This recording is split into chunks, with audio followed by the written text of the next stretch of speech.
और जैसा हमारे साथियों ने बताया, कहीं भेड़िए, कहीं गुलदार, कहीं पर कच्चा बनियानधारी, कहीं पर बाढ़ से कटाव, किसानों की हजारों हजारों फसल खराब हो गई और कोई मुआवजा नहीं। और ये भी आप देख रहे हो किस तरह से पहरा लगाना पड़ रहा है, गांव गांव में पहरे लग रहे हैं। ये एक जोरदार तमाचा है उस सरकार के मुंह पे, जो उत्तर प्रदेश की सरकार कहती है कि हमने लोगों के भले का काम किया है और कानून व्यवस्था हमारी सरकार में बहुत अच्छी है। अगर कानून व्यवस्था अच्छी होती तो क्या जनता को पहरा देना पड़ता? क्या जनता को रात रात भर जागना पड़ता? जो लोग सुबह मेहनत मजदूरी पे जाते हैं अपने बच्चों का पेट पालने के लिए, रात में गांव में जागते हैं कि जो कमा के तैयार किया है, बेटी की शादी है, बेटे की शादी है, बच्चों की पढ़ाई के लिए कुछ जोड़ा, ये चोरी ना हो जाए। चारों तरफ इस तरह का माहौल बना हुआ है कि कोई सुनवाई नहीं हो रही। जो काम पुलिस को करना चाहिए, एडमिनिस्ट्रेशन को करना चाहिए, वो जनता कर रही है। पिछले 10-12 दिन में गुलदारों का आतंक बढ़ा और मैं आपको विश्वास दिलाता हूं कि इसकी जांच होगी कि क्या बरेली से कोई आदमखोर गुलदार लाके निजामुद्दीन क्षेत्र में छोड़ा गया, इसकी जांच होगी। मैं आपको विश्वास दिलाता हूं।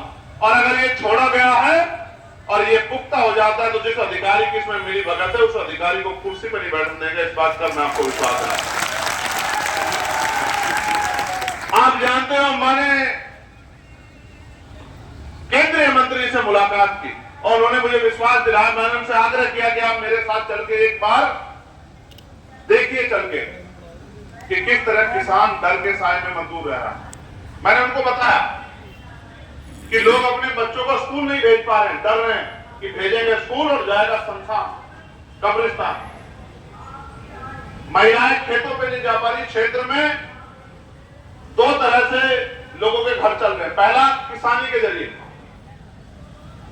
अब किसानी में एक प्राकृतिक मार जो आई, मैंने आपको बता दिया कि बाढ़ से, होके पानी से कितना नुकसान हुआ है और कोई मुआवजा नहीं मिला। लेकिन दूसरा, जो फसल खड़ी हुई है उस फसल को समय पे ले नहीं पा रहे हैं क्योंकि डर रहे हैं। किसान कमजोर होगा तो मजदूर अपने आप कमजोर हो जाएगा, क्योंकि किसान और मजदूर एक कड़ी से जुड़े हुए हैं। किसान के खेत में फसल होगी तो उसकी उस फसल से उस मजदूर का घर भी चलेगा। जब किसान नहीं आगे बढ़ पा रहा तो मजदूर कैसे आगे बढ़ेगा? और इस पूरे क्षेत्र में एक बहुत बड़ी आबादी वो भी है जो खेत से घास ला के दूध बेच के अपने घर को चलाती है, एक बहुत बड़ी आबादी।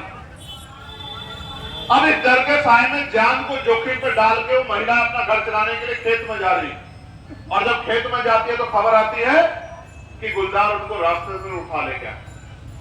और एक फोटो मैंने देखी थी, मैं तड़पा था उस फोटो को देख के कि एक बच्ची का मुंह नहीं था, पूरा मुंह नोच लिया था, उसका पैर अलग कटा हुआ पड़ा था, उसका हाथ अलग कटा हुआ पड़ा था।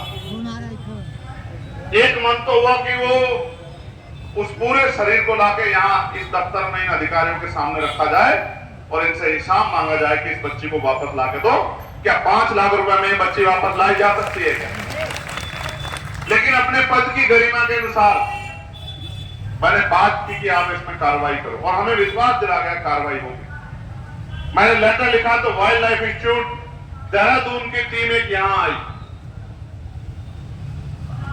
लेकिन क्योंकि जान जा रही थी गरीब किसान मजदूर की, कहते हैं अमीर मरता है तो कानून बदलते हैं और गरीब मरता है तो मजाक उड़ती है। मजाक उड़ी और उसके बाद चैन से फिर सब लोग बैठे। अब सवाल यह है कि ये जुल्म कब तक? जैसा मैंने कहा कि पानी सर के पार हो गया है,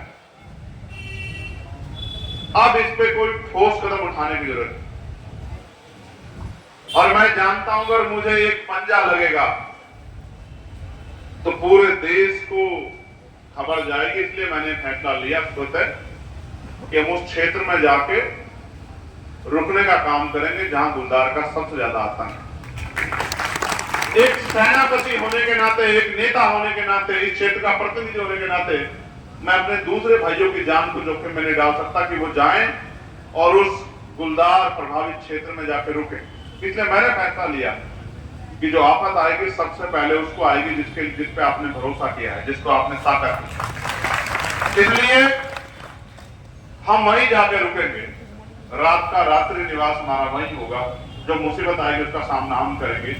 मैंने पिछले जिलाधिकारी से हमसे कहा था, जब नेटोर क्षेत्र में गुलदार का आतंक बचा था, मैंने उनसे कहा कि आप एक कुछ मत करो, एक ही काम कर दो कि आप किसानों को, ग्राम प्रधानों को आर्म्स लाइसेंस दे दो कि जरूरत पड़ने पे वो अपनी जान की रक्षा स्वयं कर सके। लेकिन सरकार इतनी हिम्मत नहीं जुटा पाई कि लोगों की जान की रक्षा हो सके, और उन्होंने मेरी इस बात को नहीं माना। इसके बाद कई लोगों की जान गई, और इस पिछले 15 दिन में जो 3-4 लोगों की जान गई है, इसने अंदर तक हम सब लोगों को हिला के रख दिया।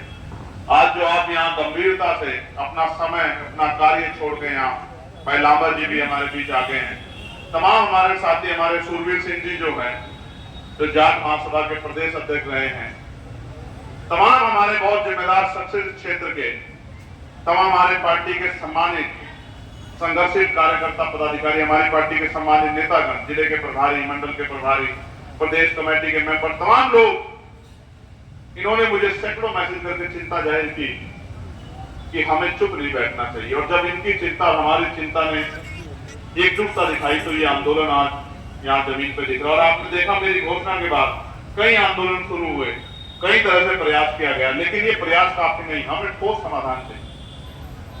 और मैं आपको विश्वास दिलाता हूं कि इस बार इसका ठोस ही परिणाम निकलेगा, और ये एक दिन के आंदोलन से नहीं निकलेगा। मैं मानता हूं इस बार आंदोलन जो है, अगर यहां की सुनवाई से काम नहीं चलेगा तो अगला आंदोलन दिल्ली में होगा या लखनऊ में होगा। मेरी बात को आप याद रखें। और पूरे प्रदेश के कार्यकर्ताओं को बुलाकर उस विधानसभा का घेराव किसान मजदूरों की रक्षा के लिए और उनके जीवन को मजबूत बनाने के लिए, उनको सशक्त बनाने के लिए हम लोग करने का काम करें। आप ये देखिए, 5 लाख रुपए का मुआवजा दिया जाता है। कितने पैसे का? सरकार ने गरीबों की जान की कीमत क्या लगाई है? सरकार ने हमारी माओ बहनों की जान की कीमत क्या लगाई? सरकार ने आपके बच्चों की जान की कीमत क्या लगाई?